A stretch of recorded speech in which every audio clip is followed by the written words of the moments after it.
Alors, je veux d'abord vous raconter l'émouvante histoire de Jérôme, Emna et Yasser. Jérôme et Emna Tinar sont bretons. Ils habitent à Concarneau avec leur petite fille de 4 ans et depuis quelques semaines, ils accueillent dans leur maison au toit d'ardoise Yasser Al-Rayess, jeune Gazaoui âgé de 25 ans. Yasser Al-Rayess est un miraculé, écrit Libération, qui nous raconte ce matin cette histoire forte de solidarité. Grâce à Jérôme et Emna Tinar, Yasser Al-Rayess fait partie de la poignée de Palestiniens à avoir fui l'enfer de la bande de Gaza, ses bombes, sa famine imposée par l'armée israélienne. Yasser, Jérôme et Emna se connaissent en fait depuis 3 ans. Première rencontre en 2022 à Nouakchott, en Mauritanie. Jérôme y est alors expatrié en famille et dans sa société, il a recruté un apprenti frigoriste en alternance, Yasser. Yasser était adorable avec une motivation incroyable, se souvient Jérôme. Ils sont vite devenus amis.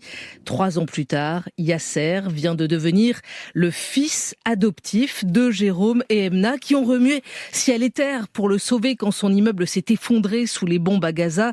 Cela leur a pris des mois et coûté des milliers d'euros avant que Yasser ne réussisse à quitter l'enclave palestinienne. Dans sa famille adoptive bretonne, Yasser vit aujourd'hui un quotidien en partie inespéré avec des repas joyeux autour d'une grande table, des expéditions en voilier sur l'océan et le silence la nuit, sans drone, sans explosion, si loin de ce qu'il a vécu à Gaza. À Gaza, le génocide est en cours, dit Yasser à Libération. Il montre à la journaliste des photos sur son téléphone. Première image, ses 2 petites cousines, elles ont à peine 10 ans, sourire aux lèvres. Deuxième image, 2 petits sacs mortuaires. Yasser reste hanté par la tragédie de la guerre, rongé par la culpabilité, celle de n'avoir pas encore réussi à faire sortir de Gaza ses parents, tous les 2 atteints d'un cancer, et ses sœurs et son petit frère de 12 ans qui sont aussi encore là-bas. La dernière fois que Yasser a pu joindre sa mère au téléphone, elle lui a murmuré « On est tellement fatigué, on n'a même plus la force de pleurer ». L'histoire de Yasser Al-Rayess Tinar,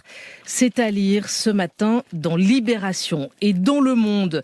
Qui publie ce matin le dernier épisode de sa série intitulée Exil. Vous trouverez un autre portrait de Gazaoui, même âge, 25 ans, même traumatisme, même déchirement. Lui s'appelle Mohamed Ilès et depuis le printemps dernier, il étudie la musique à l'université de Paris-Saclay.